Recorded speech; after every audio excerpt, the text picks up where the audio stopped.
Hi, I'm Jonathan Berk, Professor of Finance at the Graduate School of Business at Stanford University. And I'm Jules van Binsbergen, a finance professor at the Wharton School of the University of Pennsylvania. And this is the All Else Equal podcast. Welcome back, everybody. Today we're going to do part 2 of the series, The Future of Higher Education. As you may remember, in the first episode, we have the presidents of Bryn Mawr College and of Oberlin College. Today, we're going to get quite a different perspective on the issue.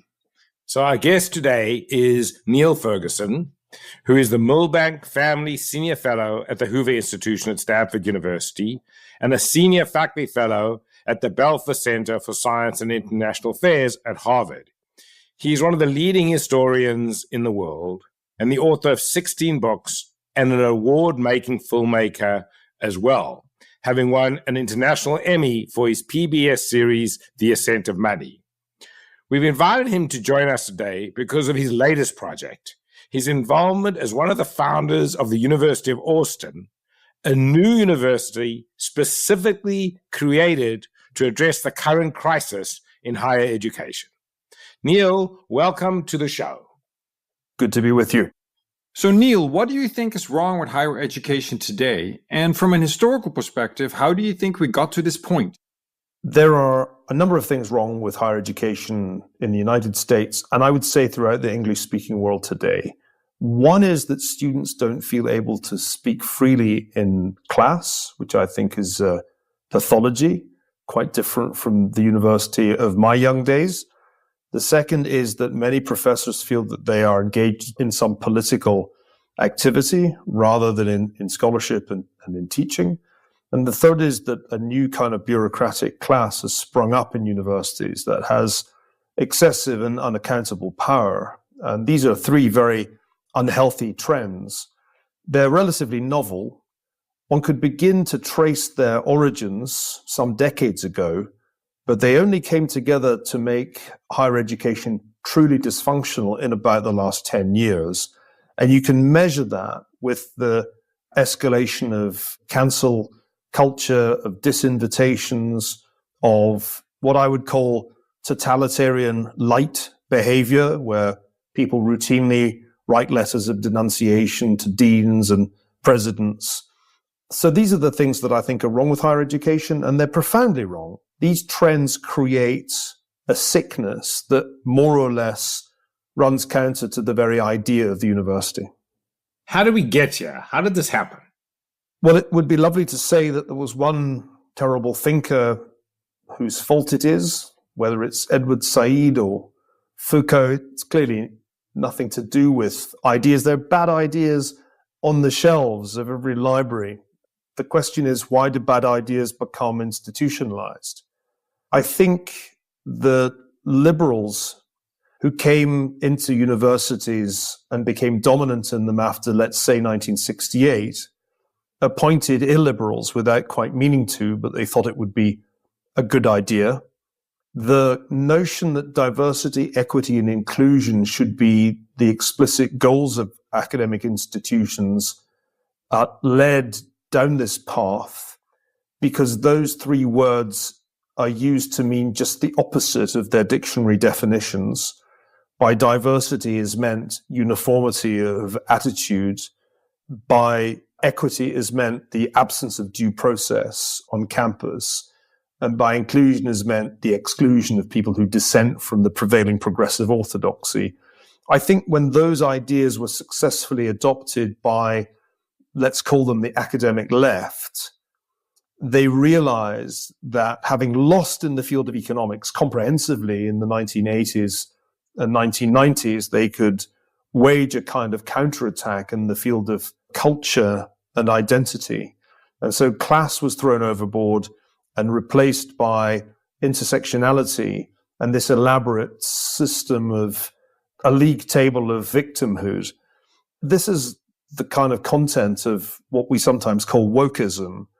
But what's important is that once those ideas were fashionable, they were also acted upon and implemented by powerful agencies that were not accountable.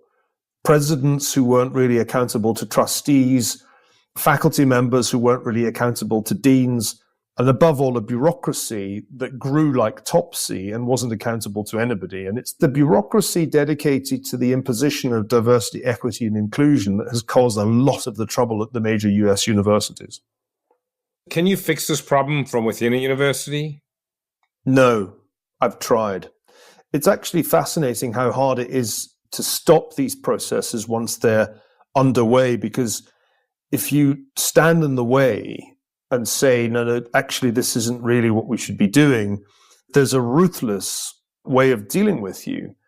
And that takes many forms, but rarely the form of argument. It's not that somebody sits down and debates with you. What tends to happen is that you're denounced for some action or some misconduct and you're cancelled. This has happened to dozens of academics who've had the temerity to oppose these various trends, and it's become hazardous to resist the onward march of DEI. So I think, having tried over quite a long period of time to influence the direction of travel of established universities, first at Harvard for 12 years and now at Stanford for 8, I've come to the conclusion that the powers that are pursuing these objectives are too strong, and there's no real way of holding them to account because of a peculiar feature of university governance, which is that universities have lots and lots of statements about free speech and academic freedom, but almost no way of upholding them because of the strange way that universities in the US particularly are structured, that the executive branch isn't really held accountable by a legislature, whether it's trustees or tenured faculty, and there is no judicial branch. So that when you're on the wrong side of the Committee of Public Safety, as it were, there's actually not much you can do. There's no due process. And as soon as the dread word investigation's been uttered by the woke thought police, you're in deep trouble. And at the very least, your reputation will be heavily damaged. And at worst, you'll lose your job. So I think for those reasons, I've come to the conclusion that we have to start over with new institutions, because it will take decades to fix the existing ones. So given that some academic institutions have hundreds of years of history, do you think that things have gone off the rails like that in the past as well, and it just took many decades to get back on the rails? Or do you think that there's something quite unique about the current period that makes it different? It's not unique. Universities are not immune to this kind of cultural shift. The German universities went completely off the rails in the 1920s, and they had been the best in the world. I mean, everybody knew in the 1920s that if you wanted to do physics, you had to go to Germany. That's what Oppenheimer did. It's what everybody did. Those universities led in multiple fields. They dominated the Nobel Prizes. They had become the leading research universities in the late 19th century. And in the 1920s and 1930s, they went completely off the rails because they became politicized.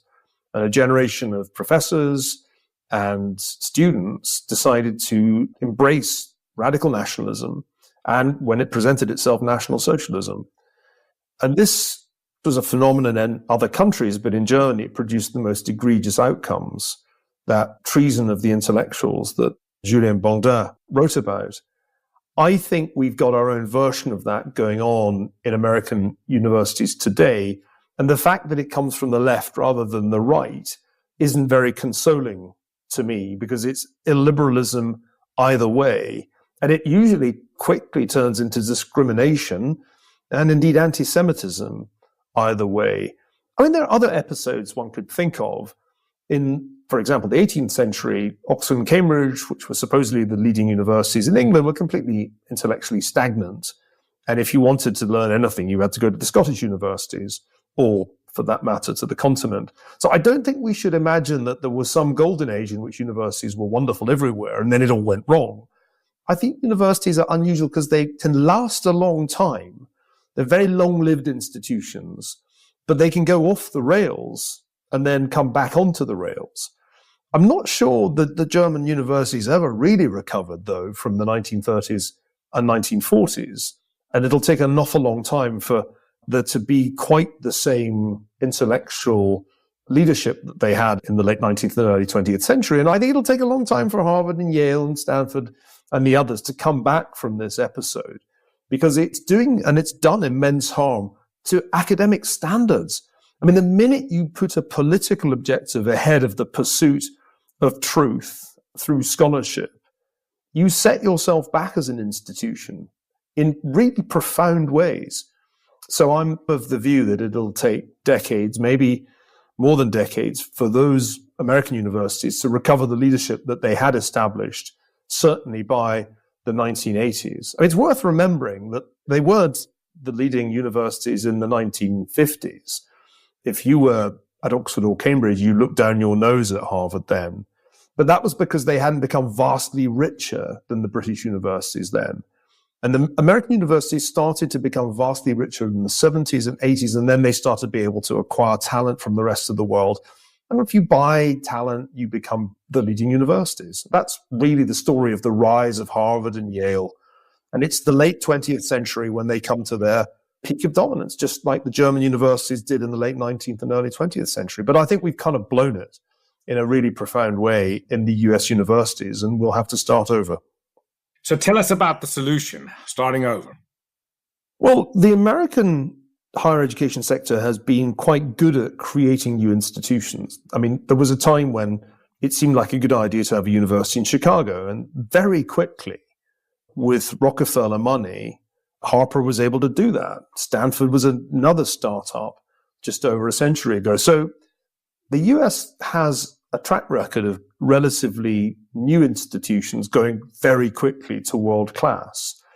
And with frustration in my mind about what was happening at Stanford, I concluded that it was time to start a new university. And I found in Joe Lonsdale and Barry Weiss and others kindred spirits who shared my frustration. And so we decided to do it, to create a new university in Austin, which has a public university, University of Texas at Austin, but no real private university, and seemed like the right kind of place for this to be tried. There are plenty of universities in New England, plenty in California, not really that many considering its economic importance in Texas. So we're trying to start from first principles. I realized that much of what we're thinking and saying resembles what Thomas Jefferson said when he was creating the University of Virginia. But I think that should inspire us and make us feel that it's a worthwhile effort. The principles are very basic. Let's prioritize the pursuit of truth through scholarship. Let's prioritize academic freedom and free speech. And let's prioritize admission, promotion, graduation, and so on the basis of excellence. That seems to me a relatively straightforward operating system. The crucial innovation is to have a true governance system that can't be overthrown in the way that others have been. And so my vision from an early stage was that we should have a legislative, an executive, and a judicial branch. So that if it's clear that there's a president with deans in the classic fashion, and there's a board of trustees who are, as it were, the legislature, there is also a judicial branch that will uphold a constitution that I've spent a long time writing. And that constitution explicitly spells out academic freedoms and responsibilities, so that if those are threatened, there is a court that you can appeal to and explicitly due process. That doesn't exist at any other university, and I think that's an important and worthwhile innovation. So, Niall, how is the University of Austin going? How is the experiment going? Have you had your first class yet, for example? Well, we've had some trial classes because I thought we should at least do some market testing. We're in the process of admitting our first class. They will start their classes in the fall. We've found, to our great delight, very high quality amongst the applicants, and that's really great. But we ran some tests. We did some summer schools last year and the year before. We had an admits weekend when we tested out some of our ideas. And so I can say quite confidently that we have a model for our pedagogy that seems to work pretty well. I'm excited by the students I've met, the people we've made offers to who've accepted them. We're going to admit 100 in our founding class. I think we're close to filling half those places as we speak. And considering that we weren't officially an accredited institution until I think October last year, we're doing fantastically well. We only are really 2.5 years into this bold venture, and it's going better than I could ever have hoped for. Just for our listeners, maybe we should give them some perspective on this. As I understand it, the university's tuition free, is that right? But it will be for the first 100, the first class.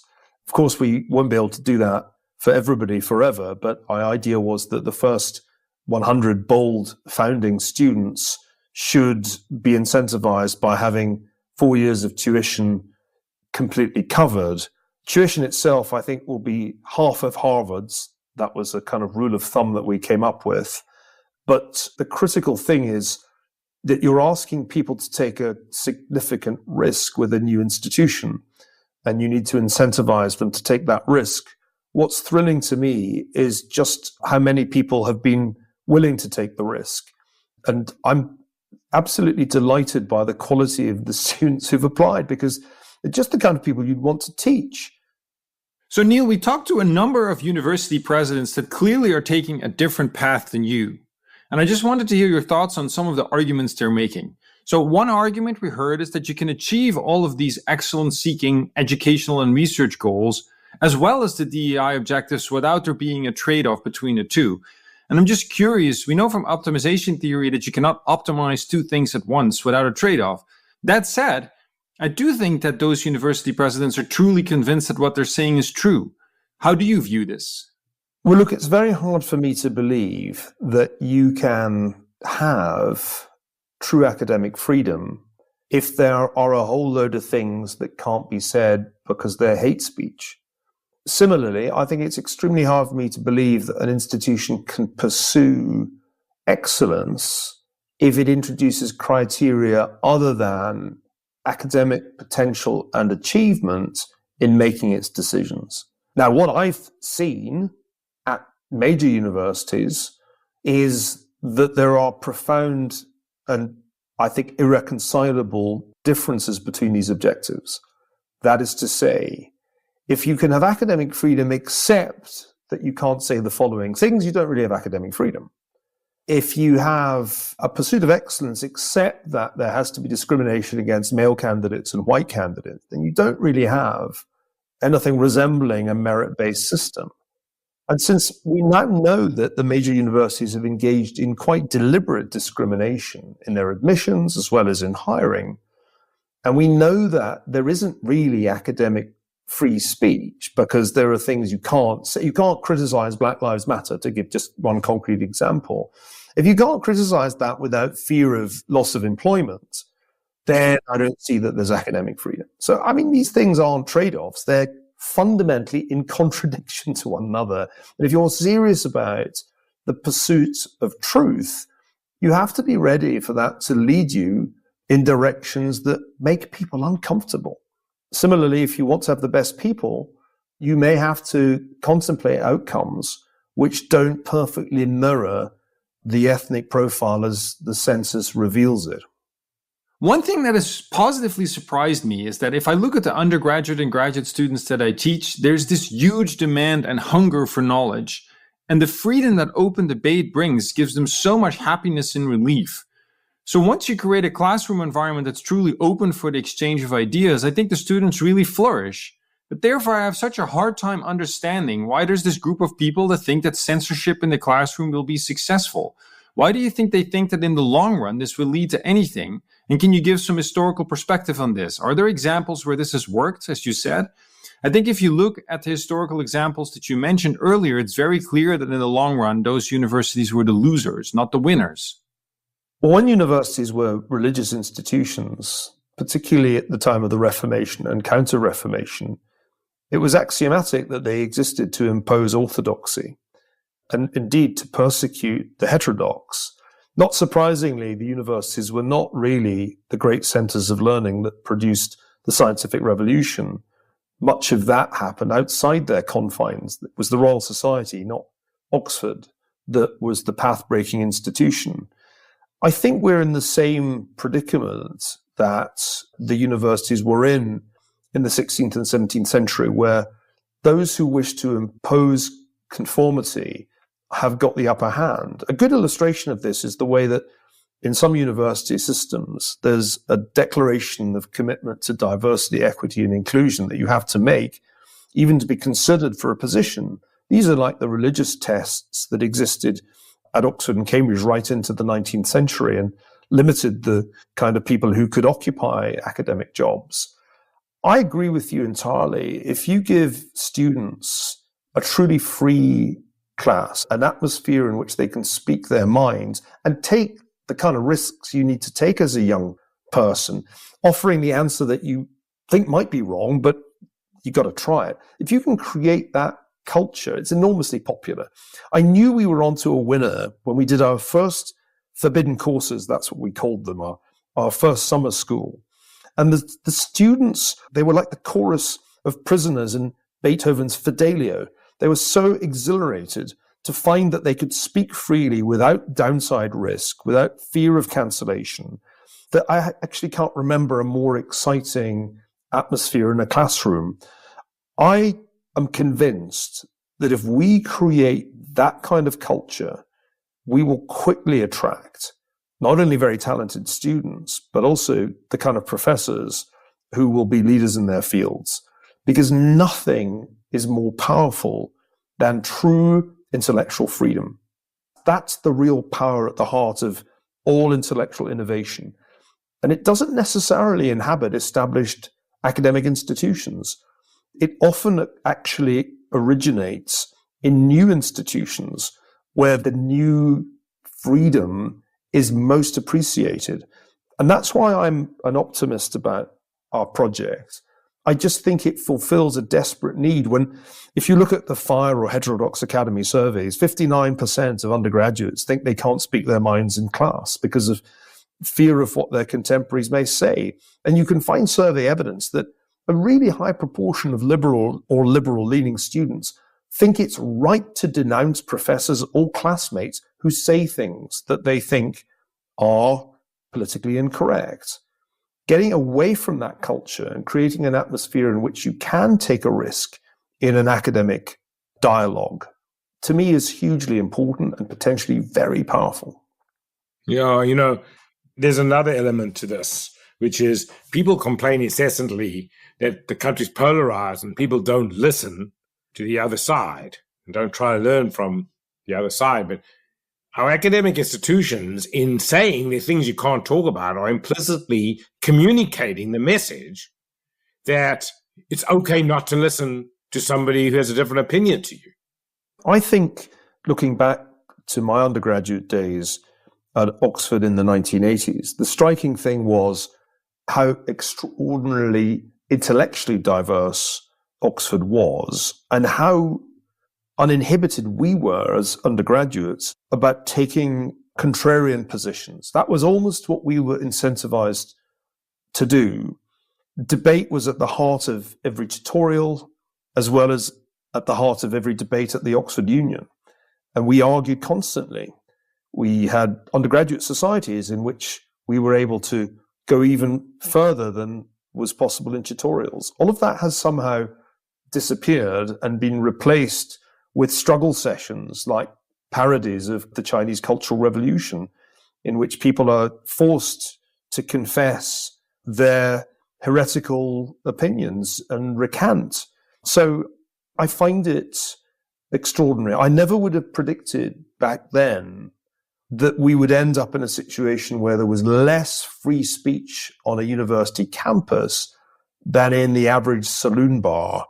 And the one thing that's most surprising to me that I never would have foreseen was that behaviors I associate with totalitarian regimes, like letters of denunciation, calls for cancellation, struggle sessions, that these behaviors should originate in a free society, in a democracy, on university campuses without there being a dictator to encourage them. I always had thought that for that kind of really odious behavior, the letter of denunciation, that kind of behavior required a dictatorship to manifest itself. But no, I was wrong about that. It's actually possible for people to behave as if they live under Stalin on a university campus in a liberal democracy. Amazing. But it's true. And it's very interesting that that should be true.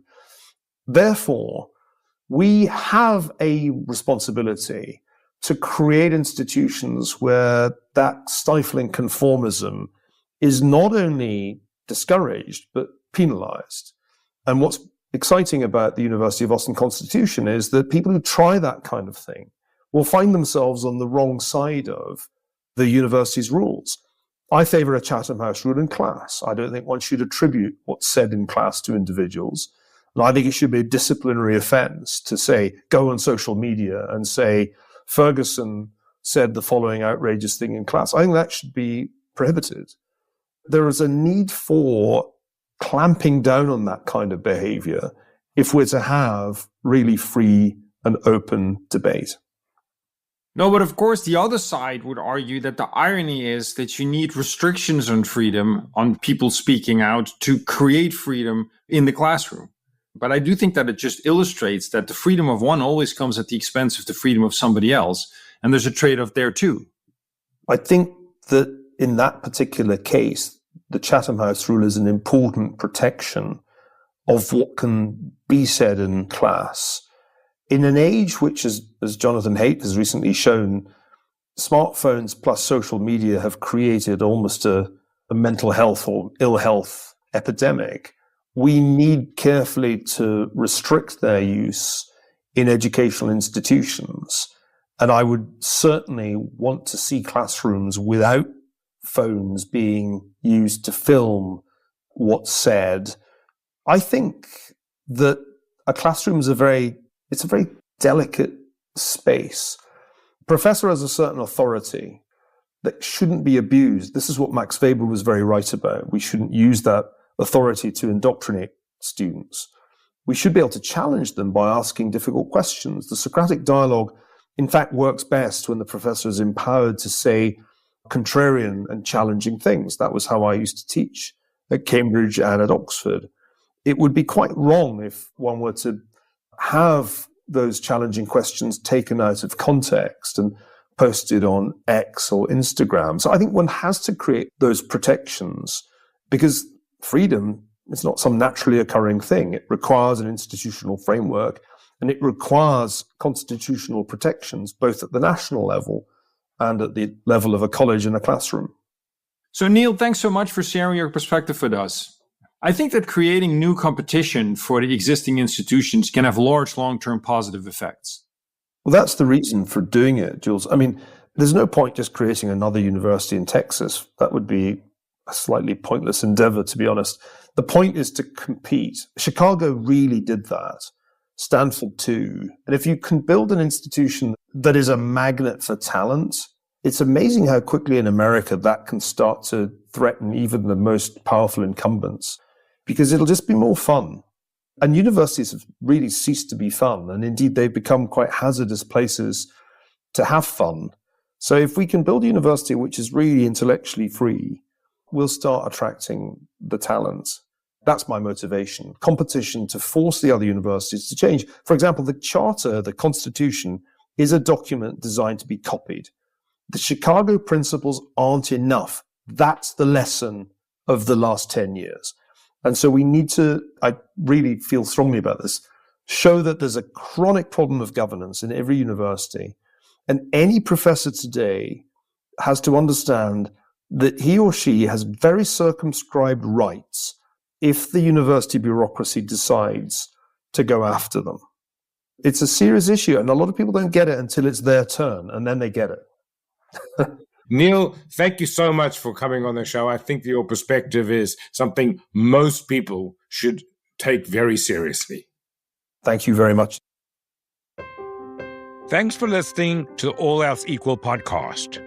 Please leave us a review at Apple Podcasts. We love to hear from our listeners. And be sure to catch our next episode by subscribing or following our show wherever you listen to your podcasts. For more information and episodes, visit allelseequalpodcast.com or follow us on LinkedIn. The All Else Equal podcast is a production of Stanford University's Graduate School of Business and is produced by University FM.